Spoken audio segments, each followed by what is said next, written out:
Before arriving in the imperial capital, the papal legates conferred in South Italy with Argyros, the Byzantine military governor. He had earned the gratitude of the emperor by saving his life, but being of the Latin Rite, he had made an enemy of Cerularius. Not only had he urged the Byzantine papal alliance against the Normans, which Cerularius vigorously opposed, but also defended, while in Constantinople, the case for unleavened bread in the Eucharist. Cerularius refused him Holy Communion several times for not abandoning the Latin Rite. Argyros must have assured the legates of the emperor's support. When the legates arrived in the capital, they paid due deference to the emperor, but were offended when Cerularius declared he would receive them only under the condition that the papal legates would take their places behind all the metropolitan bishops and made obeisance to him. The angry legates refused to pay any deference to him, but simply handed over the papal letter addressed to him, and they left. Cerularius observed that the seal had been broken and suspected that the letter was not authentic. It was not an authentic papal text. Believing that his old enemy, Argyros, was conspiring with Cardinal Humbert against him, he declared the letter a forgery. At this juncture, Cardinal Humbert thought it would be an effective move to debate openly the question of the use of unleavened bread by engaging his smoking pen in a violent pamphlet war with Sthethatos. Niketos Sthethatos, interestingly, was a disciple of the monk mystic Simeon, the new theologian, and had written a treatise refuting one of Humbert's writings. Father Adrian Fortescue would write that Humbert's answer is not temperate. He writes as violently as any Byzantine and heaps up abusive epithets. Niketos is no monk, but an epicure who ought to live in a circus or brothel, a dog, an abominable cynic, and is made of the same stuff as the Muslims. Incredible as it seems, this language converted Niketos. He publicly retracted his book and cursed all the enemies of the Roman Church, becoming henceforth, as Humbert put it, henceforth our friend. There seems no doubt that the Emperor Constantine made him do it. But Cerularius now refused to deal with the legates, would have nothing more to do with them. Humbert noticed that Cerularius had struck the Pope's name from his diptychs. During the liturgy, the high prelates of the church, the various patriarchs, they would be mentioned by name as a sign of communion. The Pope's name was struck off. He took this as signifying a breach of communion with Rome. Though he was gratified by his victory over Niketos, Cardinal Humbert had blundered badly because he raised the question of the filioque. For a century and a half, for 2 centuries, nothing had been heard about it. The emperor was deeply disturbed, more so than he had been after reading the charges against Cerularius in the papal letter. As Fortescue writes, the emperor did not want a schism in the least. He did not care what sort of bread the Latins use, nor what they eat on Saturday. He wanted the Pope to help him fight the Normans. He asked for an explanation concerning this new issue. The cardinal gave it in writing. He wrote an opusculus on the procession of the Holy Spirit, a little treatise, in which he quoted a discourse of Pope Leo IX in defense of the filioque given at the Council of Bari in 1053. That's interesting because most historians have not noted that address by Pope St. Leo IX in 1053 defending the filioque. So what was this all about? We have a revival of the old 9th century quarrel that Photius had begun, who attacked the word filioque in the Creed. This was the heresy of the Filioque to the Byzantines. Before that, they had totally forgotten the issue. Humbert blundered by bringing it up again. And so Photius' old writings that had been gathering dust now came to the fore again. And for centuries, Photius' writings would be quoted by the Byzantines in their attack on the heresy of Rome. Cerularius, no theologian, he even avowed he had not even been aware of this doctrinal issue. But later, after his synod condemned the legates for their theatrical action in the church of Santa Sophia, the Phocian writings were unearthed, beginning 1,000 years of controversy against the Catholic doctrine of the eternal procession of the Holy Spirit from the Father or through the Son. Curiously, in the theological note attached to the synodal condemnation of the papal legates who came from the West, the region of darkness, there is no mention of the Phocian thesis that the Holy Spirit proceeded from the Father alone. The note merely stated the traditional scriptural doctrine that the Holy Spirit proceeded from the Father. What is absolutely astonishing also is the Synod's complete silence on the Latin use of enzymes, which was the central theological dispute of the period and the cause célèbre, proving the Latins heretics and alien to orthodoxy. Well, there was a dramatic scene in Santa Sophia, the great church of Byzantium in Constantinople. Maybe some of you saw Pope Benedict's visit there some years ago, this magnificent church, which is being made into a mosque, with the government of Istanbul refusing to allow it to be used as a Christian church. This, perhaps the most magnificent church in all Christendom. You can see it, most of the mosaics covered over by plaster, and the Muslims refusing to allow it to be used again as a Christian church. They're making it into a mosque. Apparently, permanently, it has been a museum until now. Well, the papal legate's action was grossly mistaken and exaggerated because he went on, Humbert did, to accuse the Byzantines falsely of certain heresies. It was a shameful, wasted effort. It only produced more anti-Latin hatred and animus among the clergy and people. It's interesting to note that Humbert noted in his excommunication of Cerularius that the citizens and the city of Constantinople were very Christian and Orthodox. The sentence of excommunication declared Michael had abused the title of patriarch, and the partisans of his folly had sown a great deal of the cockle of heresies in the midst of this city.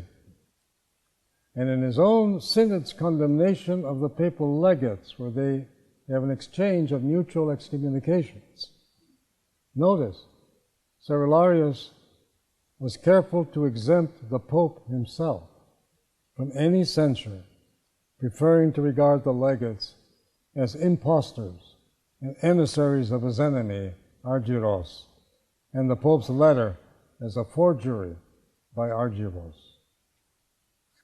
Well, if Leo IX had seen the text of the communication against Cerularius with its errors, wild exaggerations, and unfortunate tone, most historians agree he would never have approved it.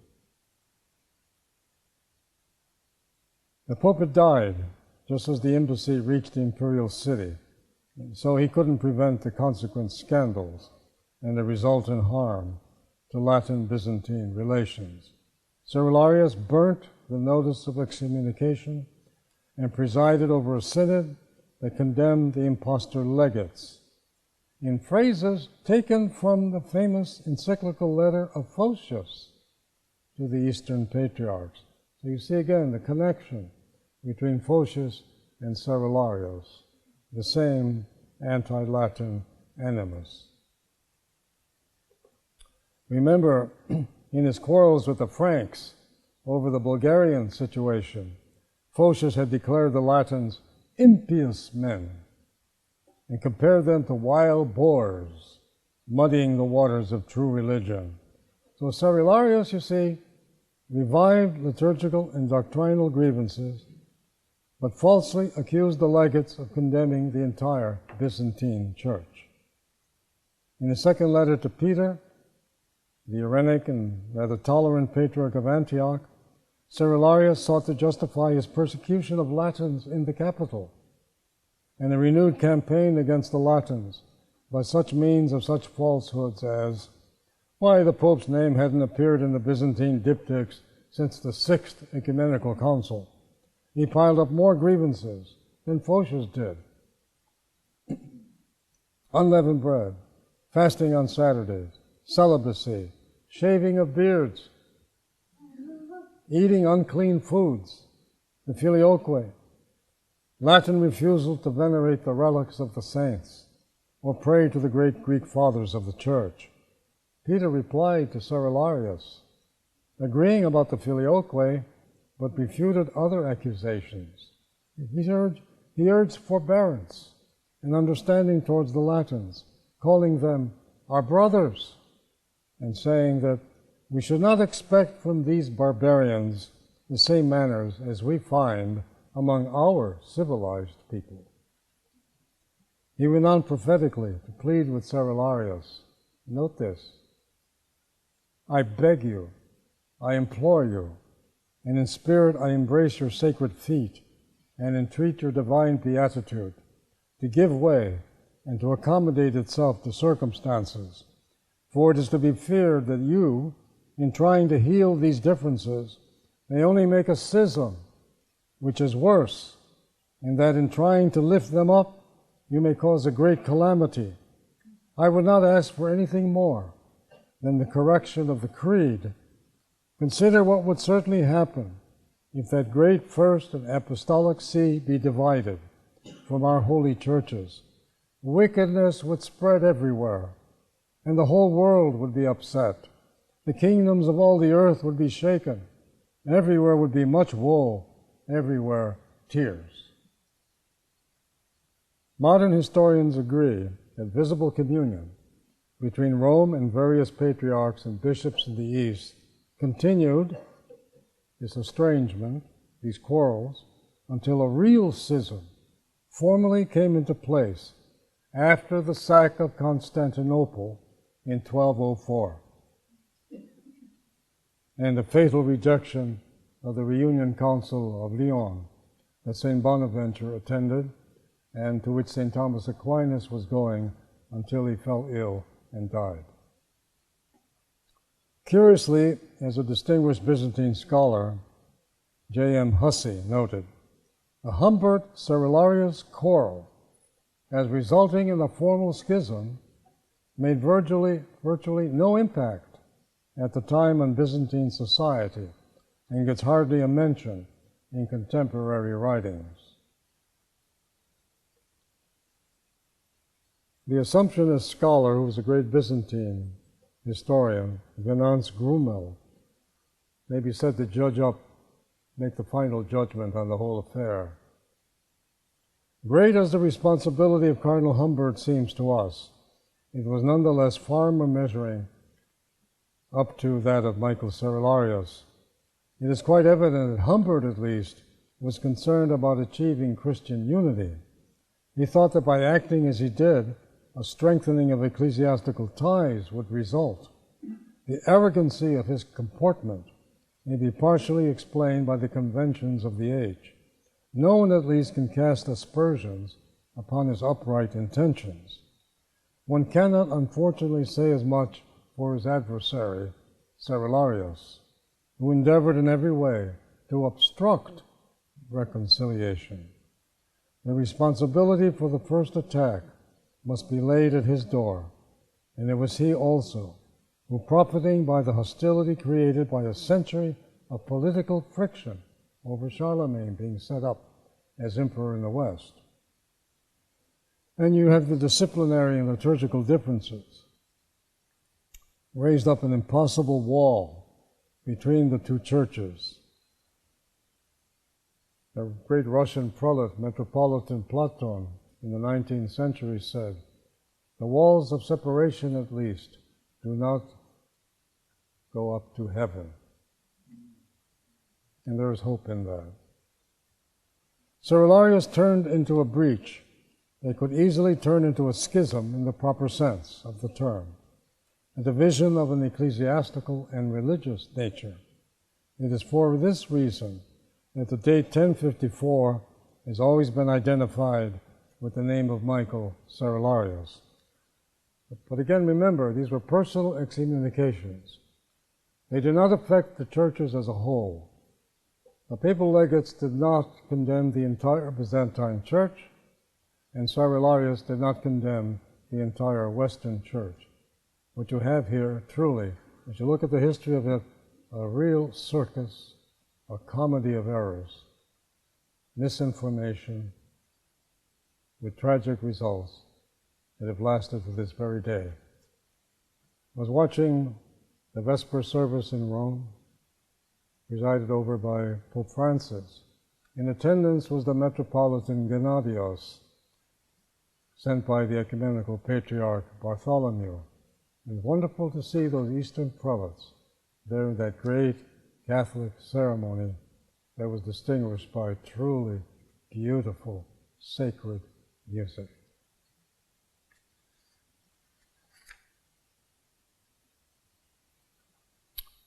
In conclusion, with Cerularius and his anti-Latin party, one sees the unleashing of a flurry of polemics, underlying what can be seen the beginning of an eclipse of the Roman primacy in the East, and a violent dispute concerning the procession of the Holy Spirit.